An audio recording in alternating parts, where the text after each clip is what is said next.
the webinar. We're going to be seeing the participant count start spiking up as people are trickling into the webinar.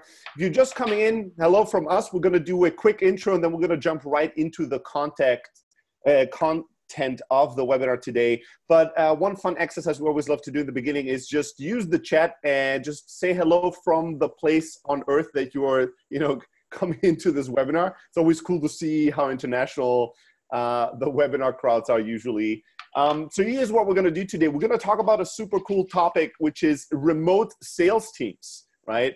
And I'm super excited about the people that are probably building remote sales teams themselves and wanted to be part of the webinar to discuss challenges, talk about best practices, and just learn how to build better and more successful remote sales teams.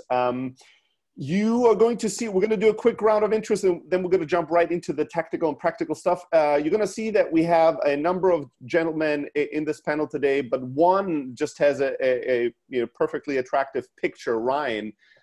In past webinars, and no video, and he's not going to be speaking a lot during the webinar. He's going to be in chat interacting with all of you. In the past webinars, people at the end were sending me emails saying, poor Ryan, why didn't you allow him to speak? That's an outrage. So today I have to give an intro. Ryan is the mastermind behind the webinar series. He's the one that's organized all of this, brought all of us together. He's going to be managing the chat room. If you like the content, Ryan, and if you learn something valuable, Ryan is really the person behind making this happen. But he's not going to be speaking a lot during the webinar. All right, with that out of the way, let's do a quick round of intros, and then we're going to jump right into it. Sal, why don't you start off just name, background, and why you care about remote sales teams? You have to unmute yourself. First rule of Zoom. I do this all the time myself. So Good. I was talking to myself there for a second, but that's okay. I was getting warmed up. So Sal, nice to meet everybody. Director of sales at Process Street. Background in general is just sales. I've been the director of sales for startups, SaaS specific, for about 8 years. So living in that environment and that culture actually helps quite a bit with the remote sales team. And so I've been with Process Street for about 4 months now. So hopefully I can give you guys some good info. Awesome. Thanks, Sal. Ryan, give us a quick intro. Yeah, definitely. Ryan Burke with Envision. So been with Envision for about 4 years. For those of you who may know Envision, design collaboration platform. When I started, there was about 30 people. The company is entirely remote. Built the sales and customer success team in the US up to about 100 people.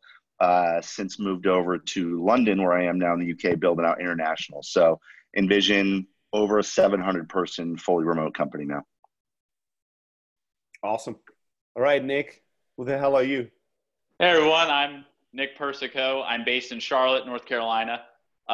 We were spared by the hurricane that just rolled through, so very grateful for that. But as you can see by my shirt, I work with Stelly and Ryan. I am the head of revenue here at Close.io. I'm responsible for the sales, support, and success teams, so all the customer-facing teams here. And we have a very small remote sales team of a total of 3. Pretty different approach that we have, so really excited to share some insights over the last 2 years. It'll be 2 years on October 13th that I've returned back to work for Close.io. So really happy to be here. All right, we're sure glad to have you. For people that maybe caught on to that return back anniversary, Nick used to work with us for a number of years. Then he left to run a really large team. Then he left that team to run his own company. And it took me about 4 years of calling him every month and telling him that we want him back, until he finally realized that was probably a good idea and came back. There's a whole blog post on how when you find a great person, you should never stop trying to hire them. So all right. So with that being said, let me say a few words about myself and then let's jump right into this. My name is Stelly. I work with Nick and Ryan at Close.io. I've been running sales teams most of my life in one way or another. And Close is really the first remote company. So we're completely remote as a business. We're a tiny team in our space. We're just 30-ish people in 12 different countries or something like that. and competing against really large organizations and doing so pretty successfully. So, we sell software to salespeople. We have a lot of customers that are remote sales teams. So we just truly and deeply care about sales and remote sales in specific. So I'm super pumped to talk to all of you today about this. One quick note before we jump into the first part of the webinar for all the attendees that are just coming in.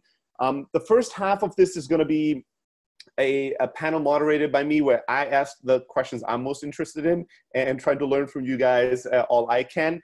And the second part is going to be Q&A. So for all of you, chat is really great to be sharing where you're coming from around the world or making funny jokes if we're not entertaining enough. But it's not the best place to ask your questions because chat is a pretty active space and we're not going to be able to go and scan through it and find the best questions. There's a Q&A button, right, in Zoom. It's a big Q&A button.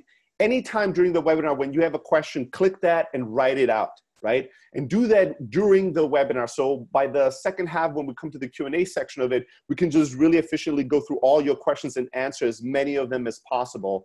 And as with most things in life, you're going to get as much value out of this webinar as you are proactive and as you are willing to take value out of it.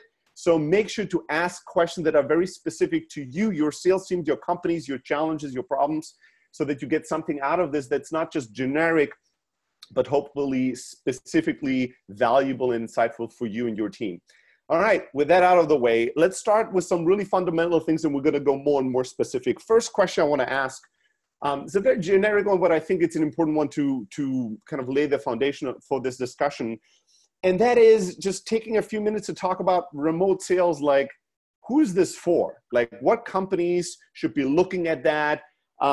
And what benefits does a remote sales force give a company like that? Let's talk a little bit about that before we go into the downsides and the challenges and the problems with running a remote sales team, which of there are plenty. I'm going to start with you, Ryan. What are your thoughts in terms of what companies should be thinking about building a remote sales teams versus not? What are your thoughts on that?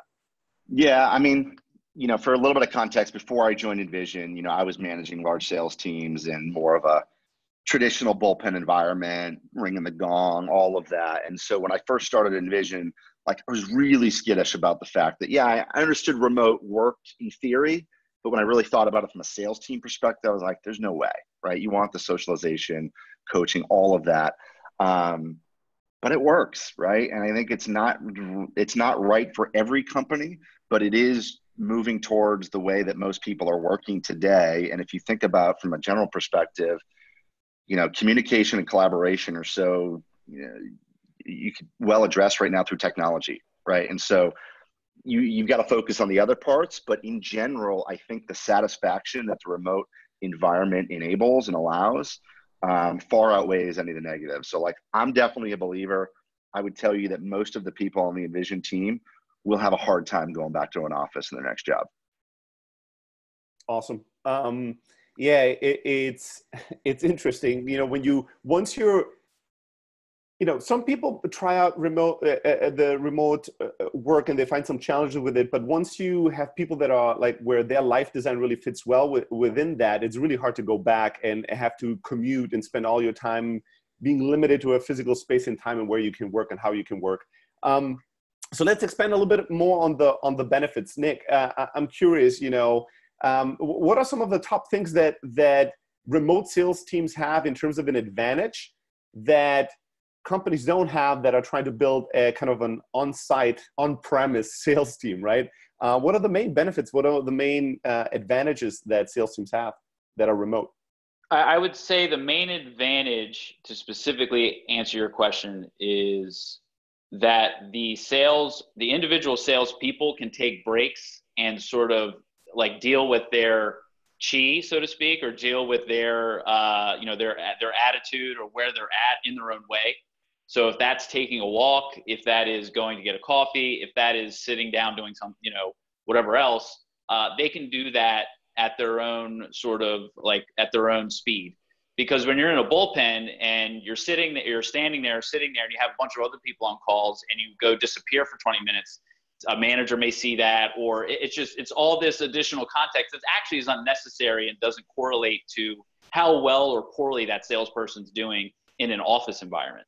So having the flexibility to do all the things that everybody talks about, what's great about remote, actually, I think works really well for salespeople, is because they can really go crazy for a straight hour, then take a 20-minute break and do what they need to do, and then come back to it sort of at their leisure.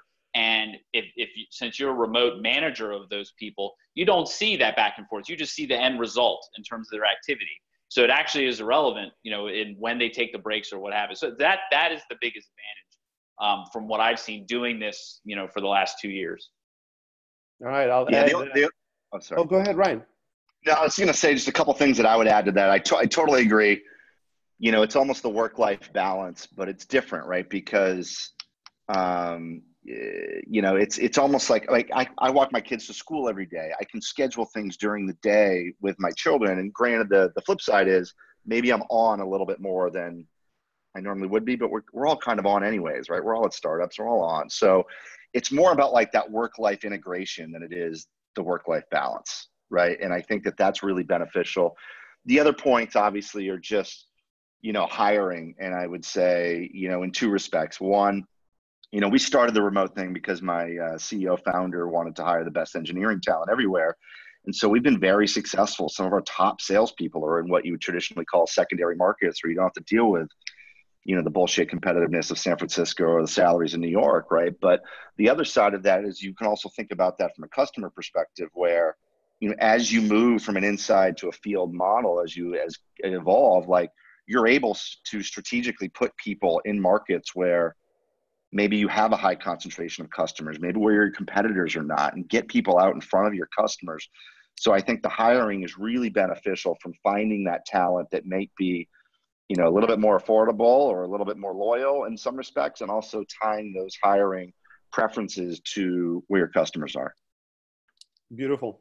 All right, we're going to get to the downsides real quick, and then we're going to go more into the how to step-by-step hiring, managing, onboarding, creating culture, scaling of sales teams. But Sal, you just kind of went from running a sales team that was larger and that was kind of on site to transitioning to this remote building and managing a remote sales team. So I'm going to throw that question to you. Downsides, right? Not everything is kind of easy peasy when it comes to managing a remote sales team. What are some of the challenges that you found, especially in the early days of taking over?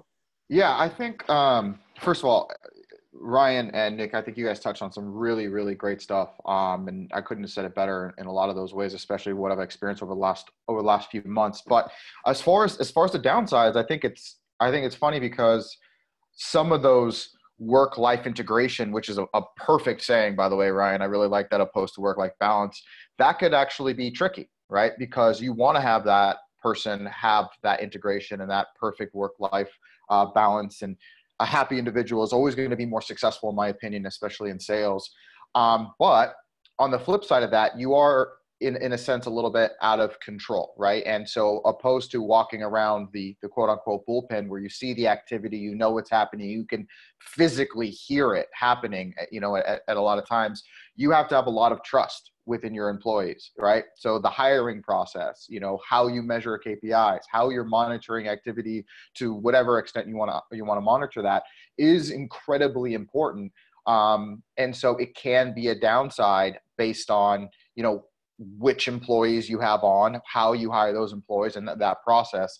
And so, I mean, from where I'm standing, it's really hard to say the downside because I just got here and I'm loving it. And I think my guys are doing a phenomenal job. But some of the things that are on my mind for sure is making sure that hiring process is on point, making sure my communication is on point. Making sure that when we communicate, it's not one message, wait for a response, one message, wait for a response. It's here are the 10 things that I need, and I'll get a response from Europe, in 10 hours, and we're not going to have this back and forth over the next 3 days about it. And so positive and downsides for me is kind of in that world. Awesome. All right. We're going to get now into kind of the step-by-step of building a remote sales team, scaling it and making it succeed. Before I go into that, we already see a bunch of really killer questions in the Q&A tab. I want to encourage people that just joined the webinar again. If you have questions, the more the better. Use the Q&A button, click that and ask at any time. And in about 50 minutes or so, we're going to get to going through all your questions and answering as many of them as possible. With that out of the way, let's start, in step number one, which is hiring, right? Building a remote sales team has everything to do with people. What kind of people are we looking for? Where do we get them from? How do we hire them? Nick, I'll throw this one to you first. What is kind of the profile of a great remote sales employee versus just general a good salesperson to hire? Like, are there differences? How do you look for the ideal remote sales rep? So for a lot of sales positions, especially inside sales, this is an entry-level role for a lot of people. So when they apply to that position, they are seeking something greater as a result of getting that job. It's a stepping stone for them, either a stepping stone to get into that company or in that industry to move up within it. And this is one of the cons that you just touched on, where what they are looking for personally to get out of that job is a lot of the on-site, hands-on training, all of that type of education that they get of physically being there and being in that world, right? And a lot of that unfortunately gets lost in remote. So if you look at and you're trying to hire, if you're looking at inside sales and trying to hire somebody for that same type of role and that same type of economic scale, the people that you need to look for are people that have either already gotten that education somewhere else, or they have an ability either in their network or things that they are doing in their past that allow them to get that education simultaneously on the ground where they live. So it's sort of having that, because the company can't exactly provide that in the way that it's been traditionally done over the last few decades. So having that person be able to communicate to you that they have that sort of network, or they have that education sort of as a part, and it's not as important to them or is not as vital to them in terms of them being successful in the role and what they want to do with their career going forward. So that's one point. The other is, what I've really noticed with our sales team and then other remote sales people is they treat their sales role as it's their own business. And oftentimes you see remote salespeople that are not entry level, maybe they've been doing it for 2 years, 3 years, 4 years. They start actually doing consulting on the side. And this is not a, money-making scheme that they're doing. And it depends on the role and sort of the, depends on sort of the culture that you have at the company and what their work is and what they need to do. But they'll start to think of them doing sales at your company as they're the CEO of their potential book of business. And they rarely take ownership over it. They take accountability over it. And when they think of their results, they look at it that way. And that approach, I think, has done really well, because since they're isolated physically, they have to think of, as the leads come in, okay, I am the only person here in this room, in this city, that's going to make these deals happen. And they have that type of, approach to it. And then you as the manager, when you meet with them and you interact with them, it's very much you're talking about the team's effort. We're trying to hit the team's goals. And then once they get the team's goals, they go and translate that to, okay, what am I going to do to contribute to those team's goals as being the CEO of my world that I'm in? So those are some of the characteristics that I've seen of what typically makes a really good, remote salesperson. Yeah, and I think those are great points. The things that I would add would be, sometimes the best people that are fit for remote are the ones that aren't as interested in remote, right? When I ask somebody in an interview question, hey, what do you like about Envision? And they say, I love you guys are remote. It's like, that's not what I asked, right? Remote is a benefit. It's not the driver, right? And you've got to uncover that. People that are just scouring remote, job sites might not be the best people. Maybe there's some personal things that mandates that they're remote, but really got to dig into what the reasons are that people want to be remote. And then, to Nick's point, like, you've got to find folks that are proactive, and you've got to test for that during the process, because folks that sort of sit on their hands and don't ask for help, like remote, you have to ask for help. You have to be proactive, and you got to find the people that are going to do that. And then the last thing I would say, with every salesperson, so I wouldn't say it's super different, but the coachability, because coaching is one of the hardest things to do when managing a sales team. So you've got to really double click on folks that have demonstrated that they've taken feedback and enabled change through that feedback, demonstrated that they're invested in, self-improvement and, taking that coaching. Like, I feel like that's a really critical part of the profile for somebody that's going to be successful remote. I think I first of all definitely agree with you guys. I think it's you brought up when you ask the question of what brought you to Envision or Process Street, and they say something like, oh, I just love that you guys are remote. I mean, for me, that's almost an immediate turnoff, right? Because that was kind of the things that we were talking about earlier about, that self-motivation and running their own business. And I think if that is your first answer, your first, quote to say what a company is attractive, I mean, it is definitely just a benefit. It is definitely something that, it's hard to go back to the bullpen after you're being remote. So that would actually be one of my biggest turnoffs if someone said, that's what I'm looking for. That's what's getting me excited. Not everything else that we're offering, but specifically the fact that I get to work from home and not be managed, at a seagull level. So it's funny that you bring that up because it's definitely one of my top things that I look for in an interview, it's as well as someone saying that they didn't like their last boss, which is why they left. Right. It's kind of in that same world. It's like, that's not the reason to leave, and that's not the reason to come here, right? So that's spot on in my opinion. Main reason I'm excited about this job is that I haven't earned money in a long time, and I need a salary. Right? Yeah, exactly. Honest, but not that exciting, maybe for the person interviewing you. Yeah, right. All right. So somebody asked this question, and people now the questions are really ramping up with really good stuff. But somebody was like, when you guys talk about remote, is it mostly outsourced or mostly kind of full employees? And in our context, we're talking about people that are fully employed or work 100% or most of their time within our teams, right? So Ryan, real quick, at Envision, guide us quickly through the interviewing process for a salesperson that is remote, right? What are the steps they have to take before they get hired kind of as a new sales member in your team? Yeah, I mean, it's probably a little bit more rigorous in the fact that, we have them talk to probably more people than they want to, right? And so whether that's going through the hiring manager first and then, a rep, and then if we have an opportunity to have somebody meet with them in person, we will do that as well, even if it's an engineer or support person, just to have them go and having a cup of coffee with them. Then we will typically do some sort of a role play, right? And then, we'll give that person feedback. Sometimes we'll have them come back and do another one, see how they took that feedback.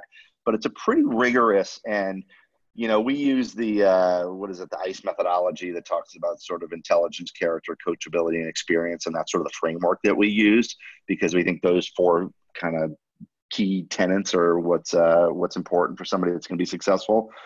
So we're pretty diligent in the interview process in terms of, we probably over-index on having them talk to more people just to make sure, because, with remote, the culture is probably one of the hardest things to test for, right? And that's one of the most important things with remote, because you can't really address that as much as you can in an in-office environment. So that's where we really kind of push people to see if they are going to be a cultural fit. Sweet. Sal, when you hire somebody, I don't know if, you joined a team that was already in place. So I'm not sure how much hiring has happened, but I'm curious about some thoughts or some things that you guys have done already that work when it comes to onboarding. Let's talk a little bit about that, right? So we know what we're looking for in a remote sales rep. We're interviewing them. Now it's about getting them up to speed with our process, with our company, with our culture, with the product, with our customer base. How do we do that when we are physically kind of, disconnected? That person is somewhere completely different than the rest of their teammates. What are some thoughts or best practices or things that you guys do, Sal? All right, Sal is talking to himself real quick, and now he's ready to share. I should just leave it unmuted. No, I think that question is a great question for me specifically, because I just joined the team and I actually had to go through that process. So Process Street, the technology itself, it takes some time, right? And so that goes back to the person that you're hiring and ensuring that you trust that individual to do a lot of work on their own. And taking the bull by the horns, this is my business. I am the CEO. So it's my job to be a complete expert in the field and an expert in what I'm selling. Now, some of the things that I'm doing is I'm trying to bridge the gap a little bit on the standard coaching that you get in a inside sales environment, because I actually think that's some places where I really excel. And so I'm creating all of that scalable content to where I can say, here is a lot of information about the product, about the methodology in which we're trying to sell the product, the storyline of the demo, and everything that you need to learn over the next, let's say, week. Digest this, listen to as many calls as you possibly can, and do a lot of this on your own. And then we'll go through, the simulations, we'll go through the test demos and things like that. But as of right now, a lot of the work that I've been doing is creating that scalable content, that collateral to onboard a new employee as soon as humanly possible. So kind of try to bridge that gap a little bit. Yeah, I would just to really quick jump on that point. Onboarding is the single most important thing with a remote team, right? And we've made some mistakes at Envision where, you give folks a couple of weeks, you do some product training, but now it's, we lay things out for the first 90 days because people need to know what to do every day. They need to know how to manage their time, especially for less experienced folks. How much time should they be spending on prospecting versus managing existing customers? You really have to lay that out for them. And it can be very intimidating to be starting in a remote environment where you don't have somebody you can just lean back in your chair and ask them for help. And so, if I could, give you one thing to take away is like really overinvest in that onboarding. Make things as specific as possible in terms of how they can be successful, pair them up with successful people, make sure they're introduced to other parts of the organization, and then really help them. How do they structure their day? How do they structure their week? And be very explicit about that. Yeah. I think naturally, especially coming on as a new employee anywhere, one of your biggest things is wanting to impress, right? You want to show people that you can do a good job and show people that you can, you're independent, especially coming into a remote environment. So naturally, they're not raising their hand constantly saying, I need help, I need help, I need help, I need guidance. And so it's, to Ryan's point, I think booking out that first 90 days and really giving them that path is super important. And then even a tangent of that is exactly how, if it's not done correctly, how you can lose some really good talent, right? If you don't set people up for success, you're going to have a turnover that you could have, avoided and kept this incredible talent that you just didn't do a good enough job onboarding. And it's actually, your fault as the company not doing a good enough job keeping that employee. So that is probably the most important, because that's where your transition of keeping employee long-term or actually possibly losing a really valuable asset. Dope. All right. We're going to jump right into the Q&A part of this webinar. I had a lot more questions, but I just kept an eye on the questions that you guys are putting into the Q&A tab, and there's just too much good stuff in here. So I'm getting nervous that we're not going to get to it. So let's just jump right in 2 minutes ahead of our time. And if anybody has a question at this point and is nervous about if we're going to get to it or not, just click the Q&A button, write it down there. I'll promise you we'll get to it sooner or later. All right. So let's jump right into this. First question, and I'm going to throw this to you, Ryan, is hiring a remote sales rep to open up a new market in a new specific country. So is it a good idea to hire somebody remotely in a country that we're not in yet if we want to expand into that country? And what are some potential pitfalls with that?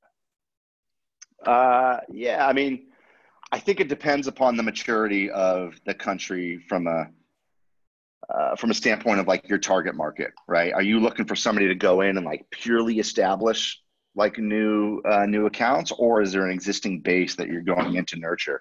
I think it also changes a little bit of the dynamic of who you hire for those types of roles, because in a lot of cases you want somebody that's a lot more operational, right? Maybe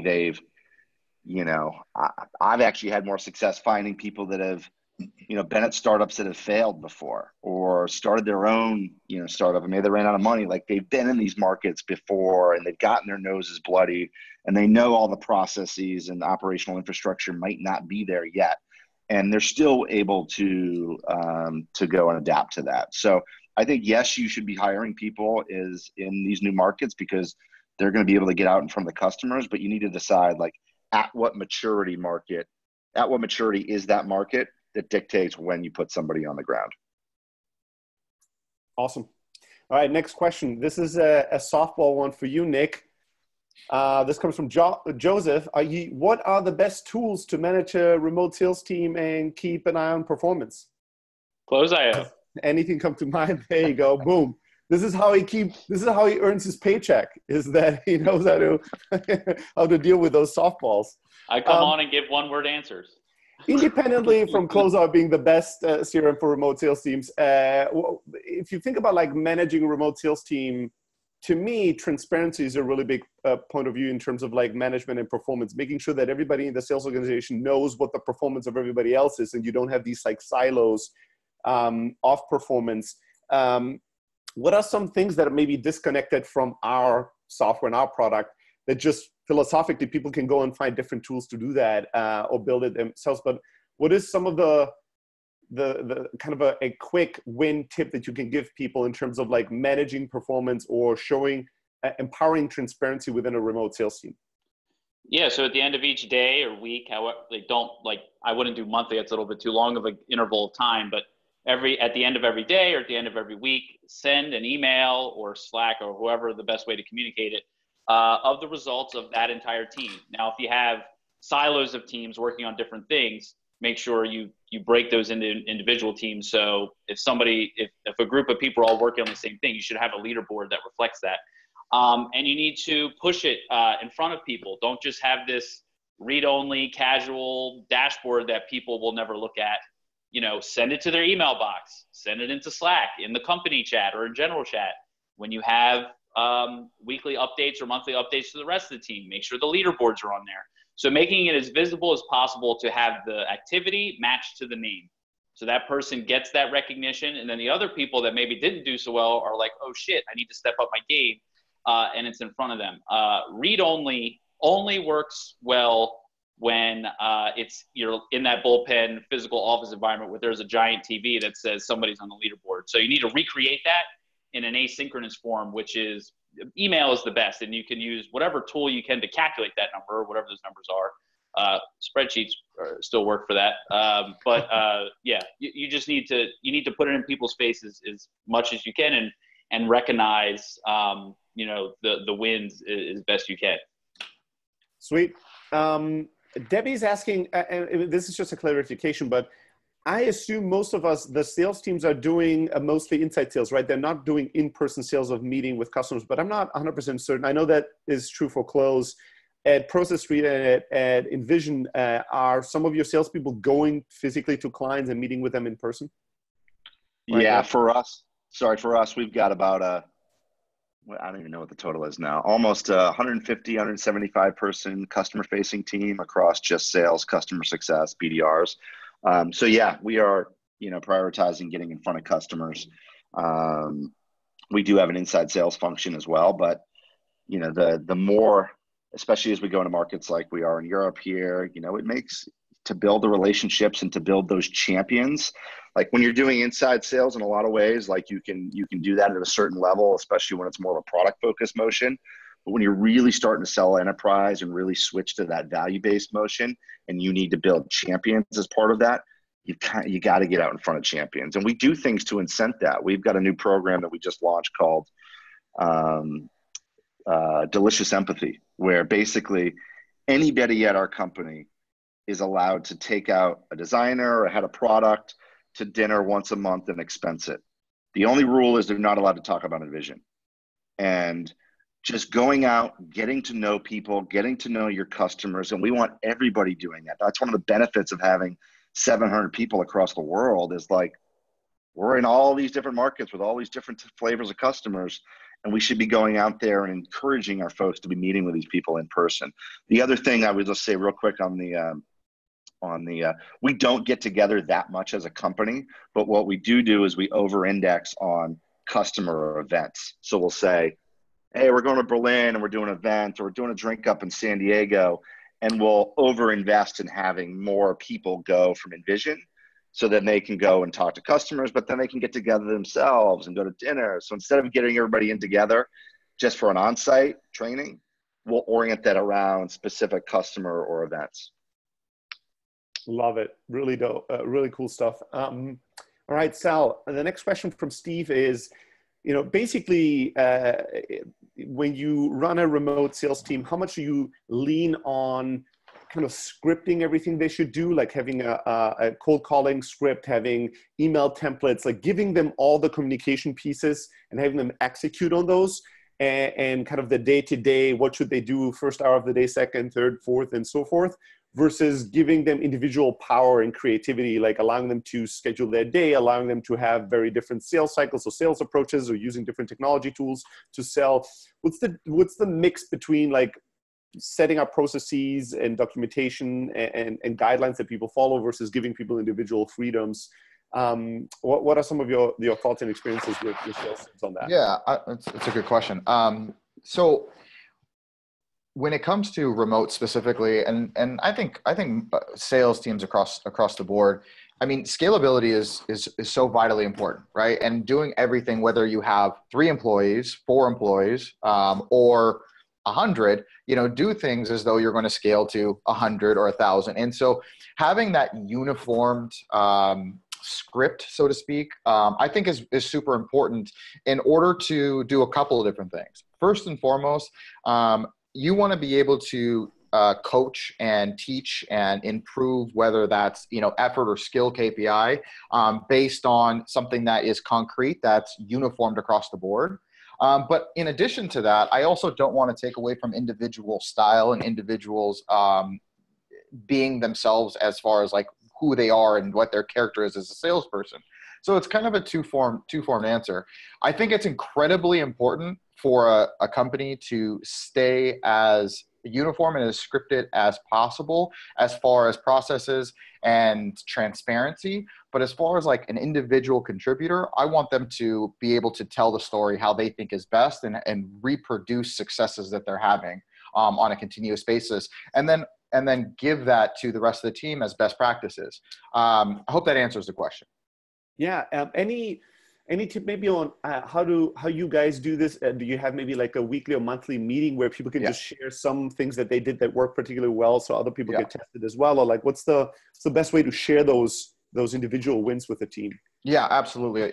So we do 2 different meetings right now on a weekly basis as a team. We actually do a daily stand-up. But in addition to that, one of the more lengthy meetings, our sales meeting, is talking about essentially pipeline. So wins, losses, what's coming up in the quarter, to go, talking about where we're at to goal, et cetera, et cetera. And then our other meeting is best practice collaboration. Right now, putting together the sales collateral, those are actually very robust conversations and very robust trainings, because I'm trying to influence a little bit of kind of where I want the direction I want the department to go. But then in addition to that, it's I think incredibly egotistical for me to sit here after 4 months and say, I know how to sell this better than you guys. And so let's hear what you have to say. Let's listen to this call and see where you executed this awesome, what you could do better, of course, which are, those are tough conversations to hear yourself. And then obviously have that conversation amongst your peers. But yeah, every Thursday right now we're doing it. It's incredibly, incredibly valuable. I think it's an absolute must. To go over those best practices and have that collaborative feel within the team. And so everybody feels like, they're contributing to the end number, not just their goal for the quarter or for the month or however you guys are tracking it, but what we're doing as a team in order to reach goal together. So, that's how we do it. And I obviously I'm taking a little bit of what I've done inside for X amount of years and kind of bringing that to the remote world. Yeah. Which is important. Oh, Ryan, go ahead. Sorry, the only thing I was going to add really quick on that, which I think was important, what you mentioned was the losses. Celebrate the losses. In remote, it's really hard. People will always talk about the best practices. Yeah, this went great, but they're not as open about sharing that call that they were on in their house where they completely screwed up and said the wrong thing, or when they fumbled. So celebrate that, incentivize people to celebrate that. We do meetings where we have like best face palm or whatever it is, and like really focus on that and make that part of your culture, that you want to encourage people to share those failures and those losses. Cause that's one of the things sometimes you can miss out with when people are at home alone. Yeah, definitely. You definitely want to encourage people to say things like, I completely blew this call. Let's listen to it. Let's go over it. Like, what do you guys think I should do differently? I think I did this wrong, et cetera, et cetera. I think that's to coachability, to having a successful team, remote or not. I mean, that is so vitally important to the improvement of your sales team. Dope. One thing I want to quickly underline, Sal, that you said is that you took a bunch of things that work really well, managing a sales team in the same office, to the way that you're doing it now remotely. The only thing I want to say is sometimes we all tend to overcomplicate things in our own head. And we're like, well, now I'm building a sales remote team and I've never done this before and I don't know anything. And like, it's all basic principles, right? Just best practices, common sense. What is important for a team of humans to function well and do really great work, right? It's not really that complicated. And the same principles that apply if we're in the same room, more or less apply if we're not in the same room. We might have to use different tools. We might have to be more explicit. We might have to be more intentional because some things are missing, right? But it's always basic principles of great teamwork, basic principle of creating great cultures and coaching people to have peak performance. The things that worked in the office will, many of them in principle, work also remotely. Absolutely. All right, next question for you, Nick. When do I know, this is from Callie, when do I know that I'm ready to hire my first remote salesperson? And I assume that that's the first salesperson in general in that company. Right. When do they know that they're ready for it? When you have a really good understanding of what is an ideal customer, like what group of specific companies or company types or industry, however you want to define it, is a great fit for your product, and you've already proven that you can sell sort of in a repeated fashion if you follow a certain funnel or a certain set of outcomes. That's the first. But more practically, it's, do you have the capital to invest in somebody, or ideally two people or more, for a period of 12 to 18 months? And that 12 to 18 months isn't necessarily those two same people. You may have to burn through a person or two or a couple that just don't wind up being a good fit, but that you have the ability to make that commitment there, because sales takes time, especially if you're doing outbound sales. Now, outbound meaning that you are reaching out, people are not signing up for your product, and then you try to, I don't want to confuse outside and outbound, but yeah, it's, to me, you need to be able to, okay, I'm going to invest in 2 sales resources. The actual people may change for 12 to 18 months. And I have that capital to invest, and going to go and make that happen, because that ultimately is going to allow you to give you the time and the people the time to figure it out and get them to a level of profitability in terms of what they cost, as opposed to what you bring in. This leads into the next question I wanted to ask you, Ryan, that was asked by Sebastian. And that's actually a really good one, which is,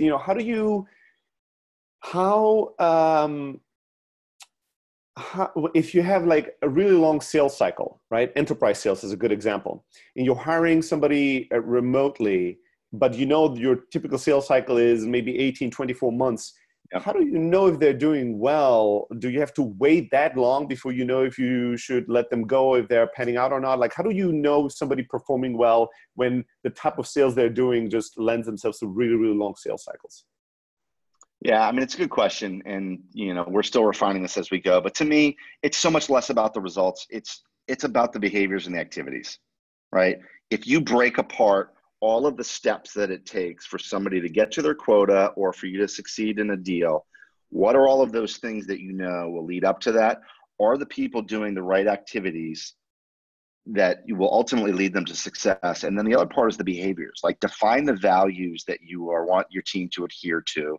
Define the ones, like, they may be specific, given some of the parameters of being remote, but like, you've got to define those values as well and make sure people are adhering to those. So are they doing the right things, and are they acting the right way for yourself, for the customer, for the company, and measure those things.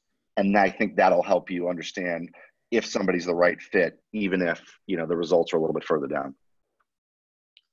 And Stelly, to add to that, because I saw a couple questions that relate to compensation.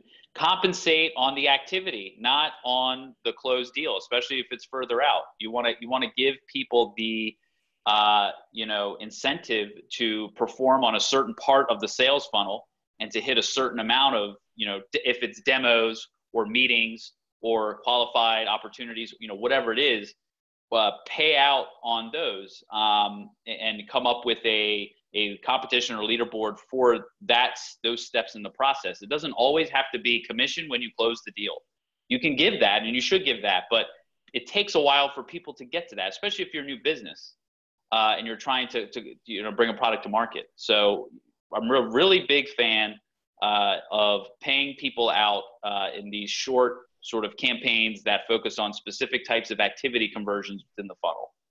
Yeah, I just to touch on that quickly, because I think that's actually incredibly important. Basically, the way I always looked at it is incentivize the behavior that you want, right? So if your behavior is a deal that's closed in 12 months, then incentivize on a skill KPI, incentivize on an effort KPI, whether that's calls, whether that's demos, however you want to do that. Incentivize the behavior that you want within the organization, and you're going to have a more successful organization. Your turnover is going to be better. Your results are going to be better. Your employees are going to be happier. I think that's an incredibly underrated thing that people don't take into consideration enough when getting into a sales organization. And you might not do it right off the bat. You might discover it later on when you say, hey, as a sales organization, we're not getting the results that we're looking for because of X. So incentivize X, right? And that's how you are able to boost revenue or boost sales, at least in my experience. Sweet. I'm actually going to take the next question myself, which is from Frank. The question here is all about like working with outsourced companies to, augment what you're doing in your sales team. Like a very famous example, a popular example is just using a lead generation company or a qualifying company or prospecting company to do part of the top of the funnel usually for your sales team. And some of the challenges that Frank has had with trying to find an outsourced sales agency or outsourced company to work with. So as somebody that used to run, Closeout started as an outsourced sales team on demand for venture-backed startups. And we did this for over 200 B2B companies in the Valley. And so my number one advice is that for most startups, if you're really in the startup phase, outsourcing any part of your sales cycle should be a no-go, right?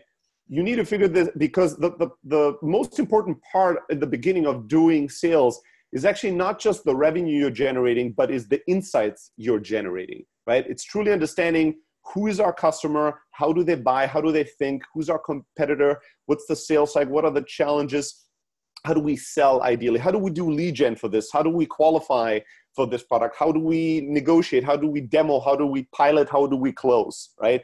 How do we renew these contracts? All these things, there's a lot of rich insights that are waiting for you that you can't just outsource. You can't have secondhand insights. Nobody can go and do work and come back and really giving you enlightening insights that will change the direction of your company or the way you approach things.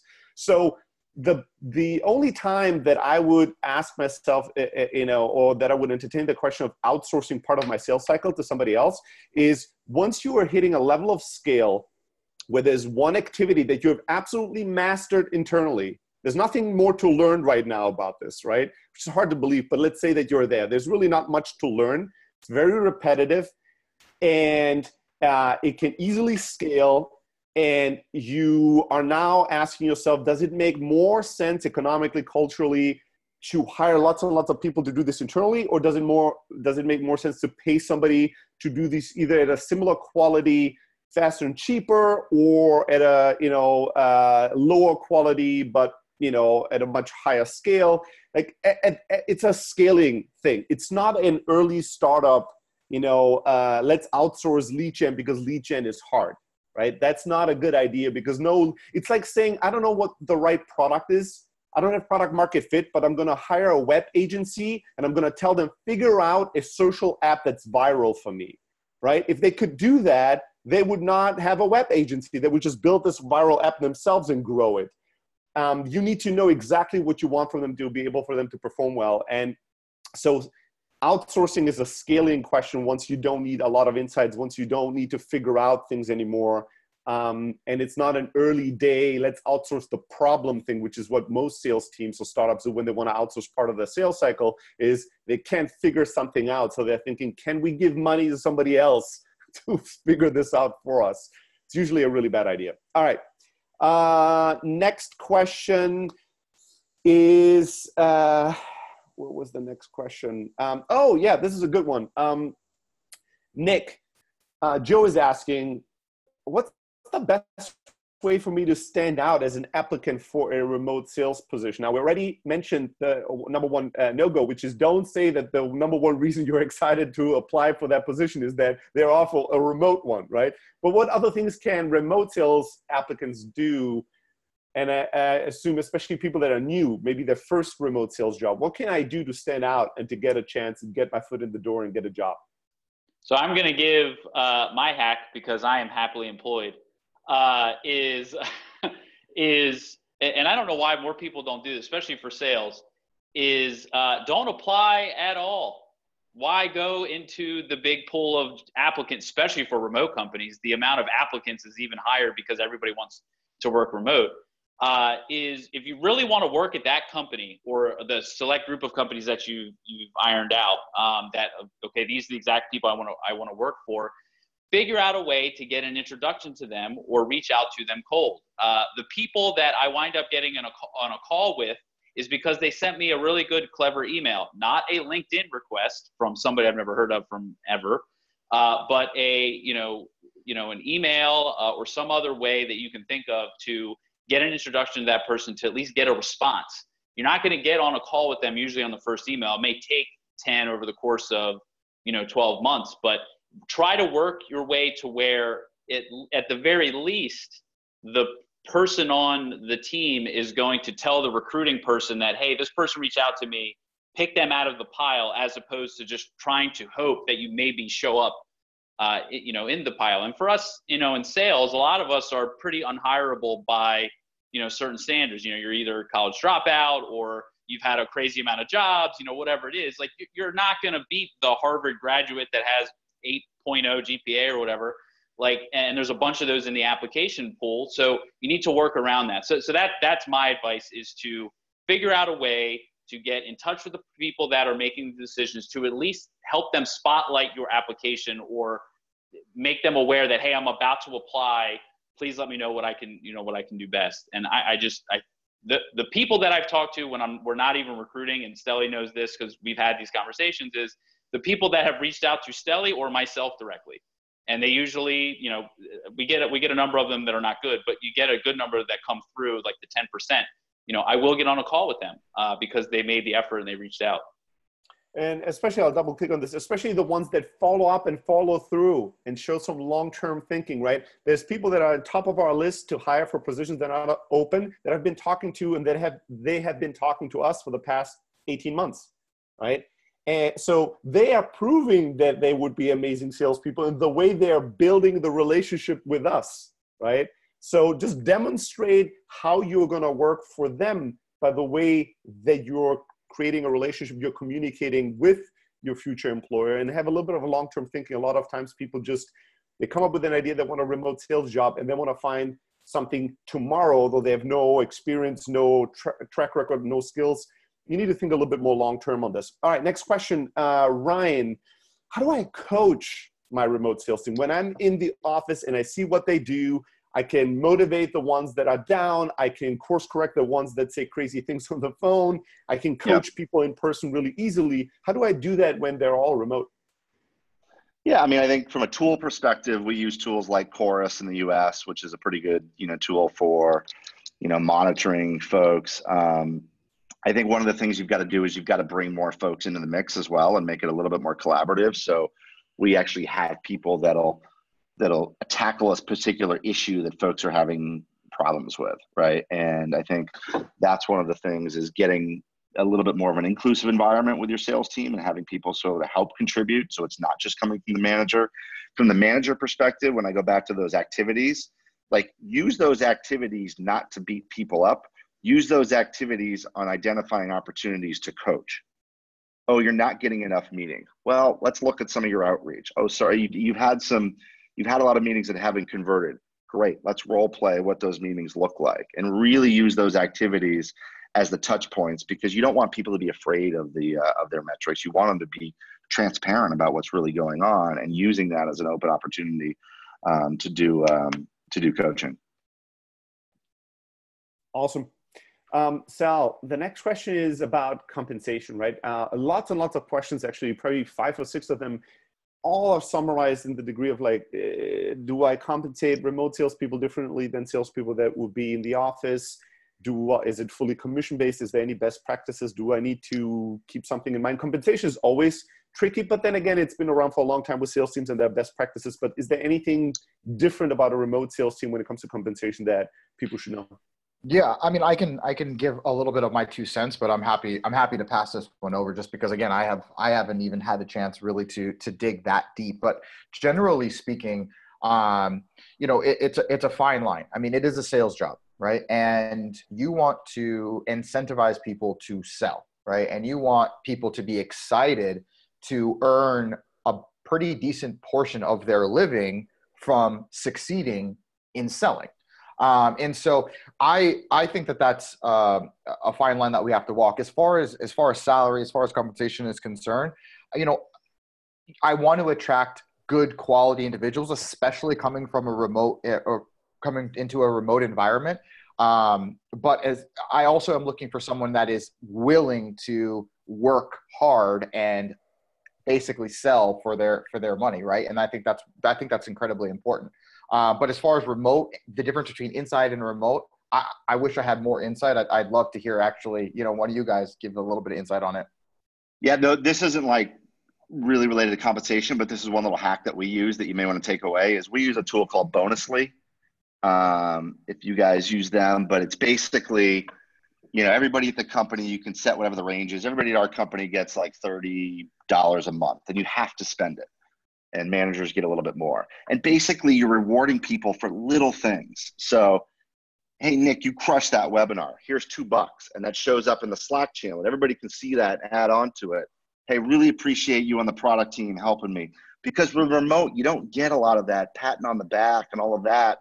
And that drives visibility, which is one of the things that motivates, salespeople. So we found that incredibly, productive. We've used that for a couple of years and the money adds up. You can go in and buy a bunch of stuff, like real stuff, I can actually add on to that. That Bonusly is something that I traveled with to everywhere I've gone. It is an awesome tool inside remote. I think it's a really, really cool way to pat people on the back. And it does. You can actually either, turn it into an Amazon gift card. You can actually get cash back straight to your bank account. It's a really, really cool way to collaborate and congratulate more publicly. So definitely a big fan.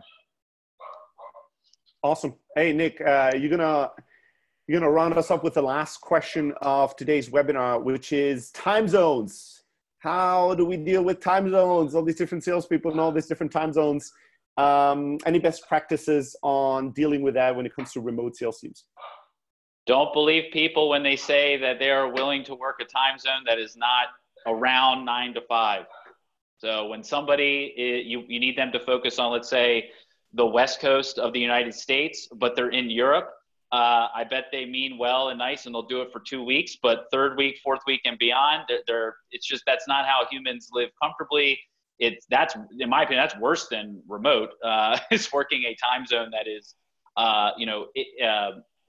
that flies in the face of what everybody else does. So try to line up the time zones where the people actually live in the normal workday. So they are living their work-life balance like other people in their city and in the world. I don't even think I could think of an exception to this rule.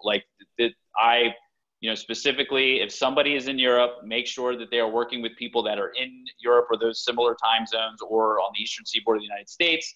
And if they're on the West Coast of the United States, make sure they're working with people, in that place to where they're working at the same times, and, just generally follow that rule as best you can. I mean, there's temporary setbacks that happen, but always make them temporary.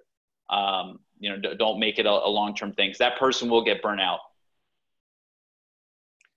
Awesome. All right. Well, I think we're going to wrap this webinar up at this point. We recorded it. So for everybody that was in the webinar, no worries. If there's something you wish you could have, heard again, or you want to share some of the knowledge or some of the stuff that we talked about today, you're going to get an email with the whole webinar recorded. If we didn't get to your question, you could always just get in touch with us. Just send me an email, stelly@close.io, and we'll circulate that internally and make sure that we get you an answer or point you to a resource or direction to help everybody here to build the most successful remote sales teams possible. With that being said, join me in thanking Sal, Ryan, Nick, and obviously, the other Ryan for organizing the entire webinar. Thanks so much, everybody, for sharing your knowledge and your time with us. And that's it. Let's go out there and let's crush it today and let's build great teams. Bye-bye, everybody. Thanks, everyone.